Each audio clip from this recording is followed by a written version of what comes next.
অত্যন্ত ভারাক্রান্ত হয়ে বলতে চাই, 5ই আগস্টের পর থেকে এই গোলন্দ তথা তলতে ইউনিয়নে আওয়ামী লীগের প্রেতাত্মা কর্তৃক বিভিন্ন স্থানে চাঁদাবাজি হচ্ছে। বন্ধুরা, এই চাঁদাবাজির সাথে গোলন্দ উপজেলা বিভিন্ন অঙ্গ সংগঠনের কোন সম্পর্ক নেই। এরা ফ্যাসিজমের উত্তরসূরি, এরা স্বৈরাচারের প্রেতাত্মা।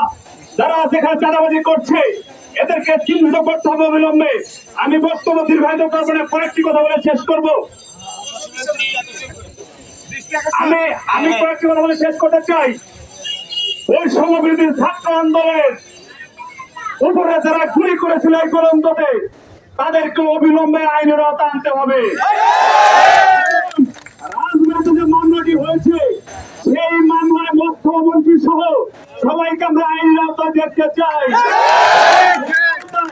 কোন অজানা কারণে মুখ্যমন্ত্রীর নামে কেন প্রতিবাদ করা হয় না সেটাও আমি আপনার কাছে প্রশ্ন রাখলাম। কত টাকায় রফাদফা হয়েছে এটা জানতে চাই।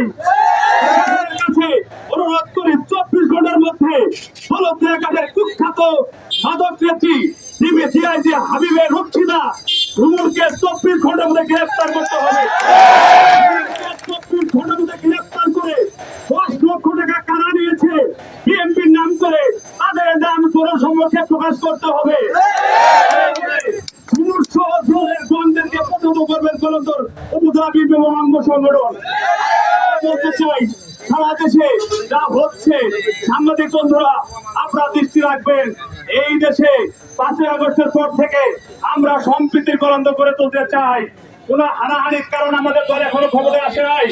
যারা চিন্তা করে যে এই 2 বছর 3 বছরে আমাদের শেষ সুযোগ, তাদেরকে প্রতিহত করার সময় এসেছে বন্ধুরা। দেশের তারেক রহমানের নেতৃত্বে আগামীতে সংসদ নির্বাচন হবে। সেই নির্বাচনে আমাদের প্রাণপ্রিয় নেতা অ্যাডভোকেট আসলাম সাহেব মনোনয়ন নিয়ে আসবেন। আমরা তার পক্ষে নির্বাচন করব। মানুষের কাছে ভোট চাবো হাতে। আমাদের দ্বারা দুর্বৃত্তকরণ আশা করা যায় না। রাজবাড়ী জেলা যে মনোনয়ন নিয়ে আসবে, আমরা ধানেশী জিয়া পরিবারের লোক, আমরা তার পক্ষে নির্বাচন করবো। বন্ধুরা, নামে উদ্ভট কথা বলে গোলন্দের পরিবেশ নষ্ট করবেন না। আমি প্রশাসনের কাছে বৃহত্তর অনুরোধ জানাই, কারা এই চাঁদাবাজি গুলো করছে আপনারা ব্যবস্থা নেই, না হলে আপনাদের বিরুদ্ধে আমাদের আন্দোলন চলতে বাধ্য হবে। বন্ধুরা, এবং গোলন্দের বিভিন্ন জায়গায় চাঁদাবাজি হয়, এই চাঁদাবাজির সাথে জড়িত কারা, আগেও যারা চাঁদাবাজি করেছে এখনো তারা চাঁদাবাজি করছে। এরা আওয়ামী লীগ, এদের সাথে বিএনপির কোনো সম্পর্ক নাই। নির্দিষ্ট কোনো সাইনবোর্ড লাগিয়ে চাঁদাবাজির সুযোগ নাই। আমি অবিলম্বে বলতে চাই, দৌলতদিয়া কুখ্যাত নেত্রীকে 24 ঘন্টার মধ্যে আইনের আওতায় আনতে হবে। অনাকাঙ্ক্ষিত পরিবেশ সৃষ্টি হবে এই গোলন্দতে, তা সামাল দেওয়ার ক্ষমতা কোনো সরাসরি প্রেতাত্মা এবং প্রশাসন রাখে না। আমরা শৃঙ্খলা বজায় রেখেছি, আমরা শৃঙ্খলা বজায় রাখবো। আমরা অত্যাচারে বিশ্বাস করে না। আমরা সুন্দর গোলন্দ করতে চাই, সুন্দর রাজবাড়ি করতে চাই, সুন্দর বাংলাদেশ করতে চাই। আর এই ধারাবাহিকতা আমাদের কাছে যেন সবাই নিরাপদ থাকে। এবং যারা বিগত এই গোলন্দতে আমাদেরকে রাজপথে দাঁড়াতে দেয়, সেই আওয়ামী লীগ ফ্যাসিজম শক্তিকে প্রতিহত করার ঘোষণা দিয়ে আমি আমার বক্তব্য শেষ করছি। খোদা হাফেজ।